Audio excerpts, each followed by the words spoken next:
The Verdict, a Sidebar production, hosted by Kent Myers and Mick Cornett.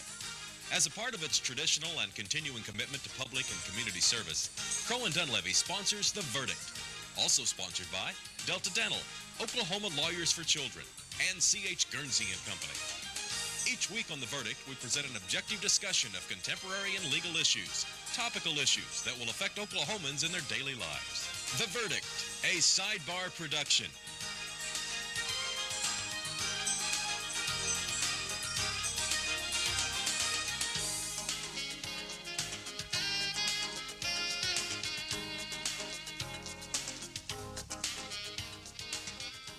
And welcome to The Verdict. Mick Cornett with Kent Myers. A debate today, United States House of Representatives, District 4. Yes, we have Marc Nuttle and Tom Cole, two of the Republican contenders for this office. The election is August 27th. These two gentlemen will share with us their views on local and national matters, and I think the viewers will enjoy it very much, and I hope it will be educational to allow them to make a discriminating vote. They're going to see the second half of a one-hour debate. And here we go. We pick it up with questions and answers.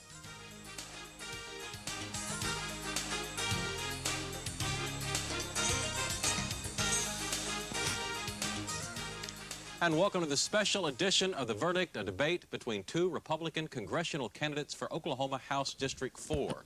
Mr. Marc Nuttle and Mr. Tom Cole. We're asking questions and answers here of the two candidates. Mr. Cole, it's your turn for a question. Lately, we've been seeing CFOs and CEOs of some of our largest companies appearing on the newscast in handcuffs. Obviously, this is a troubling step. What is your view on government intervention into business? Do we need more oversight? Well, frankly, I think the Congress was wise to pass and the President was wise to sign a corporate governance bill that would make sure that people that make decisions and act unethically bear the consequences for that. So I certainly, as somebody who owns stock in a couple of these companies that went all the way up and all the way down, I'm somewhat less than sympathetic. Because when people don't behave in an ethical manner, frankly, it strikes at the very foundation of investment and prosperity in this country. And you know, when people are callous, when somebody's retirement's at stake, somebody's future's at stake, somebody's college education is at stake, I don't think the penalties can be too tough. So while I consider myself a very strong pro-business advocate and a small business person myself, I think when we have unethical and illegal behavior, government ought to be aggressive. And I don't see much difference between a guy that knocks over a filling station and a guy that loots millions of dollars out of a company, other than the latter is actually a much bigger crook than the former. Mr. Nuttle? There are two things that need to be done. One, stock options should be limited, curtailed, and controlled. They shouldn't just be able to issue themselves stock without some sort of criteria tied to the bottom line for profits that represents the best interest of stockholders. Second, bonuses tied to nothing more than a few men and women giving themselves bonuses as they see fit is unacceptable, and that needs to be changed. However, at the same time, laying on more regulations and a bureaucracy at the Securities and Exchange Commission so that they can't issue debt or debentures or bonds or issue stock for equity for good purposes is also unacceptable. There was a recent survey of the top 1,000 Fortune companies completed by the SEC, and I think they were on top of this. I think the Treasury was on top of this, and found only 20 that didn't work in compliance that needed to be audited, and of course they're being audited. So the bulk of our CEOs are doing a good job, and so we don't want to overreact, but those two things should be corrected. Kent? Mr. Nuttle, let me ask you a question now. You advocate more local control of our schools. Specifically tell the voters what you would suggest that the schools ought to be able to do that they cannot do now, and how accountable should the local school boards be? Should they just be autonomous? Well, first, I want them to have full control of the curriculum. I want no national standard. And I want each state to be able to determine for themselves and their citizens what's best for their children. And then I want broad latitude at the school board division. I mean, the school board should be able to have options on what that curriculum would be. So number one, control of the curriculum. Second, control of the classroom. There are too many guidelines and regulations now being issued that makes teachers and principals fearful of what they can do in the classroom for control.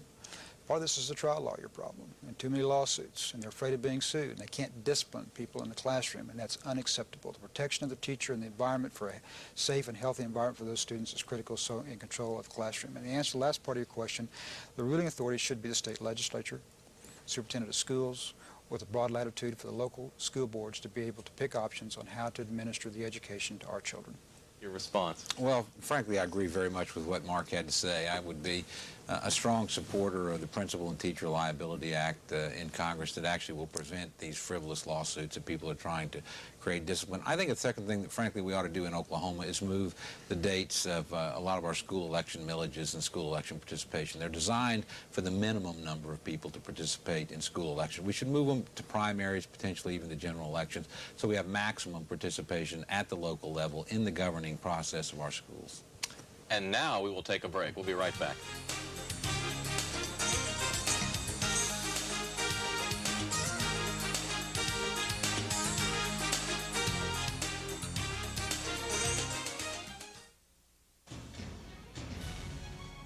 American Express Tax and Business Services. We're accountants. We do taxes, business valuations, estate planning, and consulting. And we're right here in Oklahoma, working with the owners of small and medium-sized businesses. Steve Wilsey and Stuart Meyer have the resources and the experience. American Express Tax and Business Services.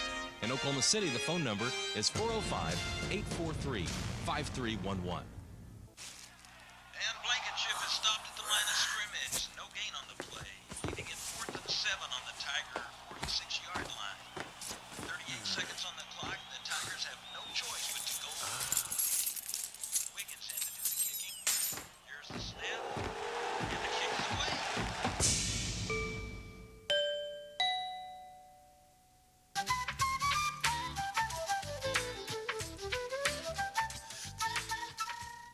All children deserve a life of hope and love, but sometimes they experience a life of pain, neglect, and abuse. When that happens, each child deserves all of the quality assistance and representation that can be offered in our legal system. Oklahoma Lawyers for Children has over 350 of the best attorneys and volunteers in Oklahoma County who donate their time and services to represent children. For more information, call 405-23-CHILD. Oklahoma Lawyers for Children, helping to bring hope and love back to the lives of abused children.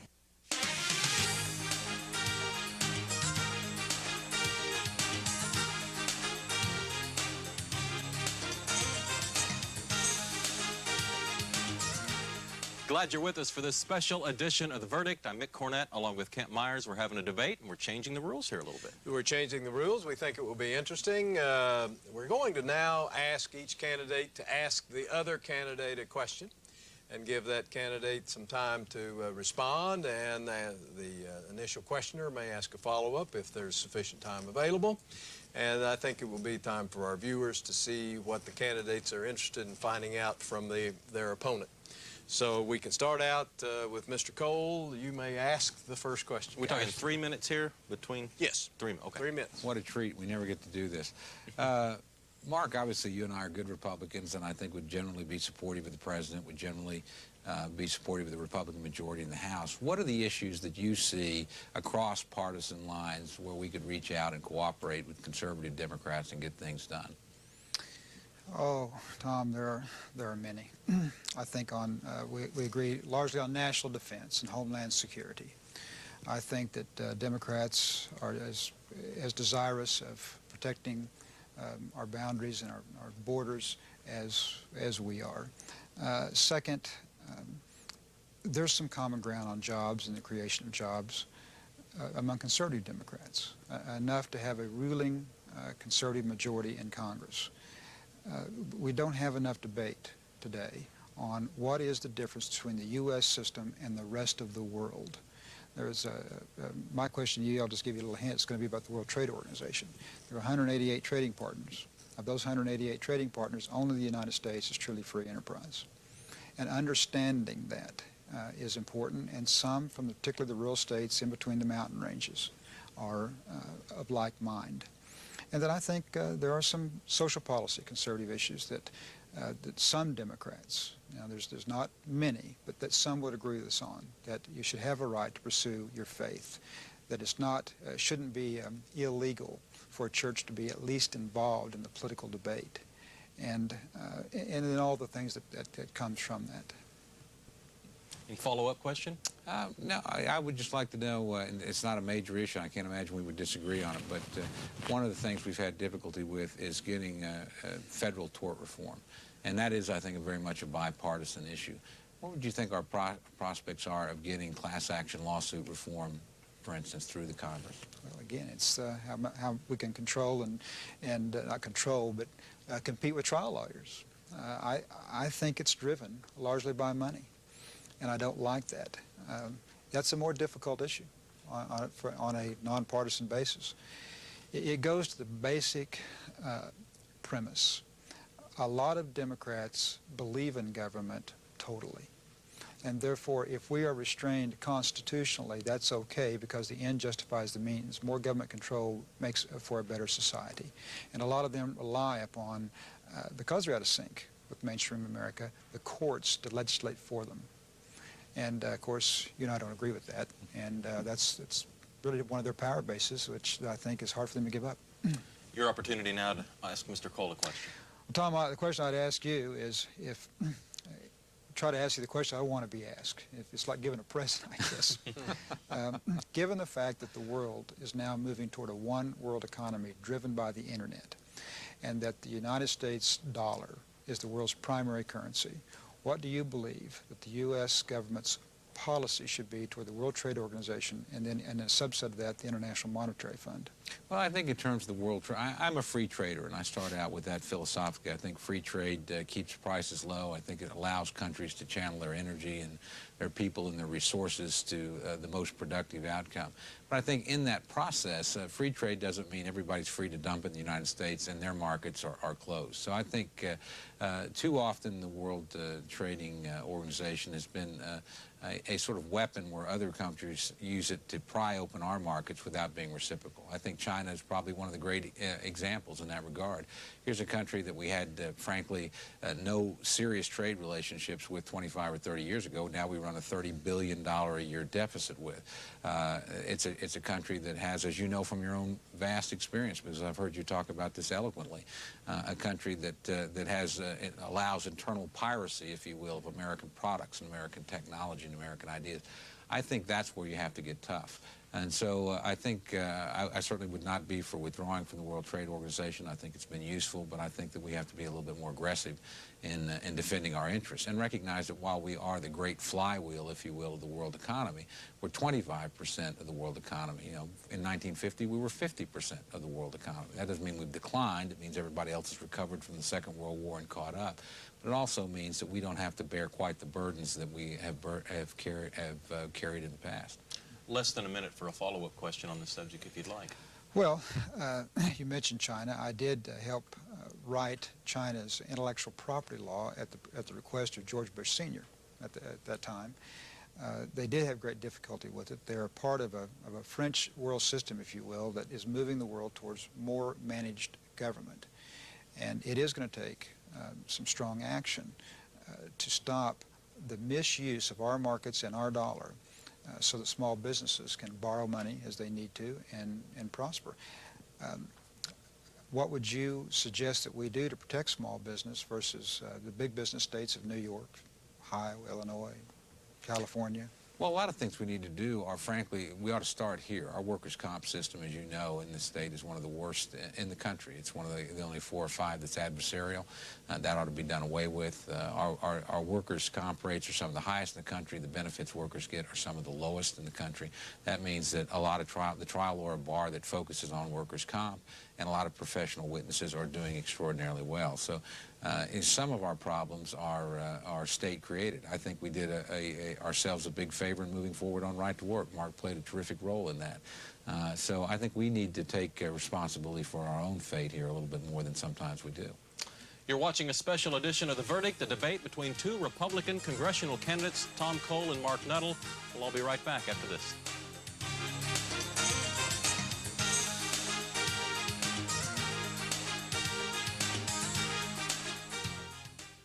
We are C.H. Guernsey & Company. We provide engineering, architecture, and consulting services to clients across the nation and around the world. Our corporate headquarters are located in Oklahoma City, and we have branch offices across the country, including Tulsa. We have provided quality service to clients for nearly 75 years. At Guernsey, we believe in quality work and unconditional client satisfaction. To learn more about C.H. Guernsey & Company, log on to our website at chguernsey.com. St. Gregory's University has been changing the lives of people like me for 125 years. Affordable, private Catholic education, balanced with dedication to community and service, makes St. Gregory special. We're extremely proud of our students' outstanding academic achievements and our nationally ranked athletic teams. It's when you help a student build a future of balance, integrity, and service that you change a life forever. St. Gregory's, a community for life. We're pleased today to have as our guest Lisa McAllister. Lisa is a secretary in the Oklahoma City office and has been with the firm of Crow and Dunlevy for 9 years. Lisa, thanks so much for joining us today. Thank you, Ken. We have asked you here today because of your activities with the Race for the Cure. Tell our viewers just briefly what is the Race for the Cure and why is there a Race for the Cure? Well, the Race for the Cure was founded in 1982. It's called the Susan G. Komen Race for the Cure. Susan G. Komen is a woman that lost her life to breast cancer at the age of 36. Her sister Nancy Branker started the foundation. And it raises money for cancer research, I take it. That's correct, for breast cancer research, screening, education. Well, now, you've been with the firm for a number of years. How did you get involved with Race for the Cure? Ken, I'm a breast cancer survivor of a little over 4 years, and that's how I became involved with the Race for the Cure. I thought it was important to give back because I've been so fortunate. Well, what did you do to support Race for the Cure, particularly within the firm? What I do within the firm is I coordinate putting together the Crow and Dunlevy race team and assigning up our participants and collecting money from sponsors around the firm to help. What size race team did the Oklahoma City office of Crow and Dunlevy enter this year? Well, we had over 50 Crow and Dunlevy participants. Runners? On our team, runners on our team.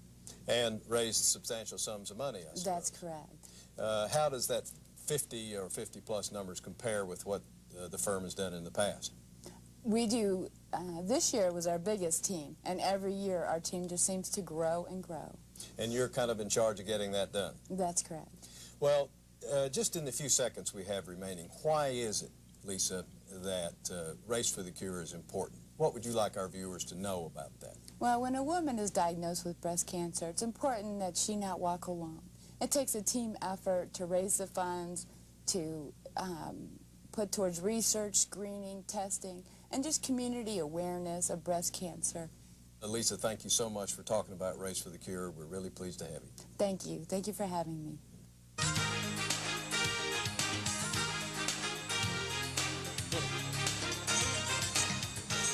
Welcome back to this special edition of the Verdict, a debate between two Republican congressional candidates for Oklahoma House District 4, Marc Nuttle and Tom Cole. Time for closing statements, 4 minutes each allowed for each candidate. Mr. Cole, you're going first. Mick, thank you very much. First, I'd like to begin by thanking you and thanking Ken for providing Mark and myself with this opportunity to address the voters, and certainly once again the folks at Crow and Dunlevy who underwrote the process and made that possible. We don't get a lot of free TV time, do we, Mark? But, so it's nice to have some. As I think about this race, I think about it as, frankly, heretofore a model campaign, I think, in many ways, between Mark and myself. I think the race has been lively. I think it's been informative. I think it's been competitive. I don't think it's ever been contentious or bitter. And I think that is because, in many ways, we hold very much the same philosophical traditions and beliefs, and frankly, we've known one another for 25 years. And that makes the contest difficult in some ways because you're competing against a friend, but also, I think, adds a degree of civility to it and decency that unfortunately is all too lacking. And so I'm proud that we've been able to do that thus far, and I'm sure we'll be able to continue that. On the basic issues, again, I would just reiterate, I'm a strong conservative. I believe very strongly in conservative values and principles. I voted that way when I was a state senator. I certainly acted that way in terms of my activities as Secretary of State, and I'll continue to champion those same kind of values that Ronald Reagan and George Bush and George W. Bush have espoused for this country, and I think espoused successfully. I think when I look at the qualifications, quite frankly, I think Mark and I are both well qualified to be congressmen. And obviously there's a difference in backgrounds and a difference in emphasis and experience, but it's not broad and it's not great. In terms of my own background, the things that I would point to that I would hope you as voters take into consideration is the fact that I've not only been involved in a lot of campaigns, as we both have, but I've been involved in the policy-making process as a legislator and in the executive branch. And I think I know how to get things done. I think I know how to champion the principles that I believe in and that hopefully this electorate believes in an effective, persistent, and successful manner.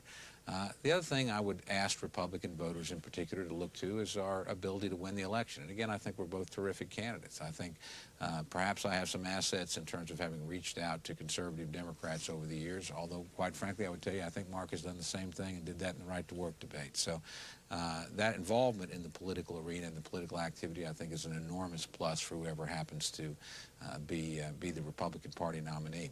I would tell you just in conclusion that should I be fortunate enough to be a member of Congress, I will generally be supportive of the President. I think this President has done a terrific job for the country. I am very thankful, particularly post-September 11th, that we're fortunate enough to have him and his entire team into office. I will be a good, reliable, conservative vote, but more than that, I'll be very determined in my advocacy of conservative principles. And finally, the 4th District won't have any more passionate defender of its interests, whether it be Fort Sill or Tinker Air Force Base, whether it be our transportation needs, whether it be the interests of our energy and agriculture sector. This is a very broad and very diverse district. It's not a suburban district. It's a district with lots of towns, lots of communities, lots of interests. They all need to be looked at and addressed aggressively. Finally, I would ask you, please go to the polls and vote. We are all fortunate to live in an extraordinary democracy, and it will overcome every problem, succeed in every crisis, as long as people take the time to participate. I know I would like, and I'm sure Mark would like, an absolute record turnout of Republican voters on August 27th, and then a record turnout of all the voters in the 4th District on November 5th. So thank you for giving me the opportunity to come into your home and ask for your support. Please vote on the 27th, and obviously I would love to have your support. Thank you. Mr. Nuttle?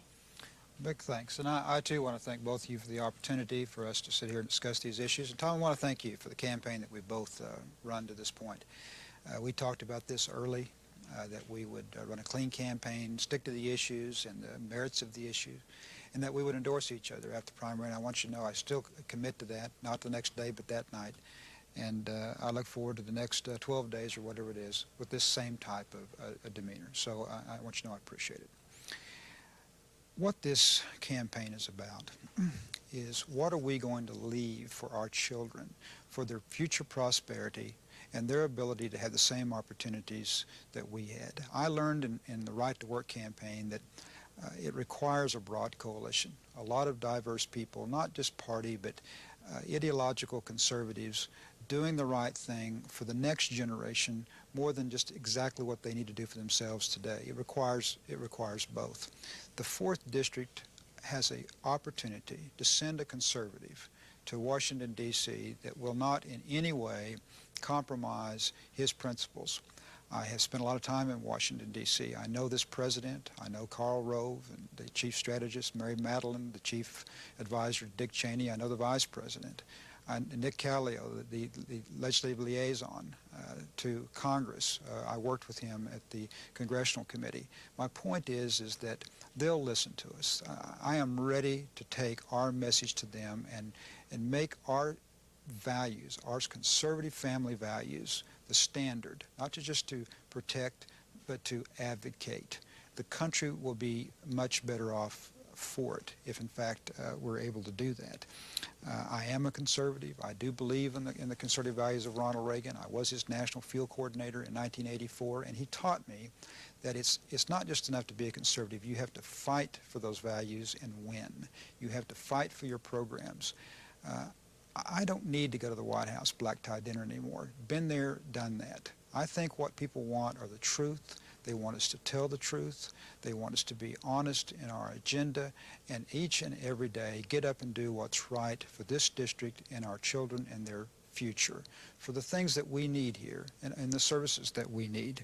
I think that it's critical that the economic infrastructure of small business is absolutely protected. It's not only important for the district, it's important for the country. Only in the United States is there this economic matrix of free enterprise, and we are challenged, ladies and gentlemen, by forces abroad that want us to give up our sovereignty on our currency, our sovereignty on our ability to tax and regulate ourselves, and our sovereignty on trade. And it's wrong. We are 50% of the world's market, people selling goods and services here. And we should be able to drive our economic system, not theirs. The unintended consequences of an over-managed economic system is that we give up basic freedoms. And that freedoms that we take for granted that a lot of people in the rest of the world don't even want. I have been fortunate to serve 3 presidents and 3 foreign heads of state. I represented Ukraine in its independent elections against the communist government at the end of the Soviet Union. And I'll never forget when we were standing in the streets of Kiev and the tanks, Gorbachev called the tanks out and said, basically there's a price to pay for independence. And my client at the time, the people I were working with, were afraid that there was going to be bloodshed, and it wasn't my call. But I'll never forget what he said. How long will it be for my children to have the opportunity that your children have if we go through with this? And I said, well, it depends on how much you respect freedom. We all want more for our children than we had, and freedom of faith, family is critical to that. Thank you. Mr. Nuttle, thank you. Ken, I know you want to share your gratitude for these 2 candidates coming on our show. Absolutely. We really do appreciate your giving us your time and your thoughts, and we hope our viewers will give us their time and their thoughts by coming onto our website, www.theverdict.tv, and answering our question, who won the debate? Was it Marc Nuttle? Was it Tom Cole? Thanks, gentlemen. We appreciate it very much, and we want to know what is the viewer's verdict. And they can go to our website and vote for it. Also, election, remember, August 27th. That's the primary election. And there are 4 other Republicans on the ballot: Terry Johnson, Jerry Black, Garland Newton, and Tenny Rogers. 4 Democrats on the ballot: Lance Compton, Ben Odom, Darrell Roberts, and Brandon Claves. And of course, we're here every Sunday morning at 9 o'clock, and we hope everybody will join us. Yes, we look forward to having you. See you later.